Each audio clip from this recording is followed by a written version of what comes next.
I love comic books and I read them all the time and I think they're amazing, but they are so hard to get into. Like normal books, there is a start point, but unlike normal books, sometimes it can be like 50 years before, and it's just so overwhelming to just jump into kind of that universe. It's like jumping into Harry Potter at book 4. You know what's going on, you can get the gist of it, but you know you've missed stuff, and you know there's references that you're just not getting. I recently started reading some X-Men comics again, and I picked it up and there was a character in there called Hope Summers. I was like, okay, Hope Summers, Scott Summers, probably his daughter. Did a quick bit of research, not his daughter at all. In fact, it's sort of the adopted daughter of Cable. And then if you were to click over to Cable to find out more about him, you find out he's the son of Cyclops and Madeline Pryor, who was Jean Grey's clone.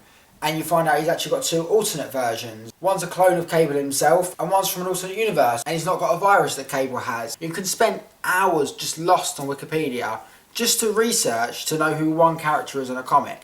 And it's crazy. Of course, people who watch films get enough of a knowledge that they can probably jump in and read a few comics without getting completely lost, but they're still not going to understand some references. And of course there are exceptions, things like DC's Kingdom Come, which is probably the best graphic novel I've read, is set in the future. It doesn't matter if there's some references there you don't get, because it's all kind of a self-contained story. And sometimes with comic book events like Blackest Night, they do like a prologue. It's like a 0 issue, and it kind of gives you a small bit of background to what's going on. Enough for you to just understand and read the rest of that set comics without getting lost. And that's great. In the Marvel Ultimate Universe, they recently killed off Spider-Man and replaced him with someone else.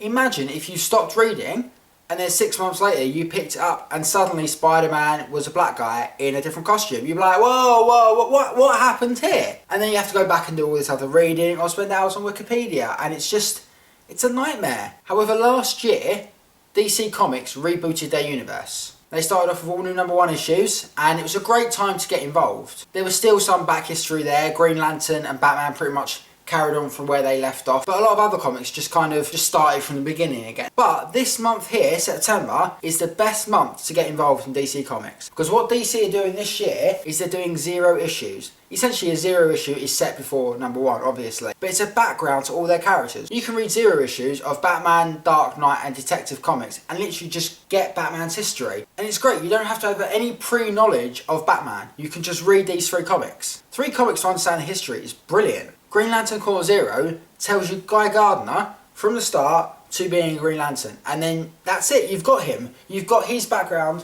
you know him, you can just carry on reading. Yeah, there's stuff in between, but you're not feeling lost with these characters. You know them, you've read the 0 issue, you get it. And as they're doing 0 issues for all of their characters, you could do this with everyone. You can read Nightwing 0, and essentially it's a summary of how he became Robin, and then how he became Nightwing, and then how he's in his story now, and it's just so useful. So if you're into comics, or you want to get into comics, then now is the month to do it. Go onto DC Comics site and just see if there's any characters that intrigue you, and then read their 0 issues. If you like them, read #1. Carry on. Go to your local comic book store, download it online. It's literally the perfect time to get into comics, and it won't cost you a day on Wikipedia.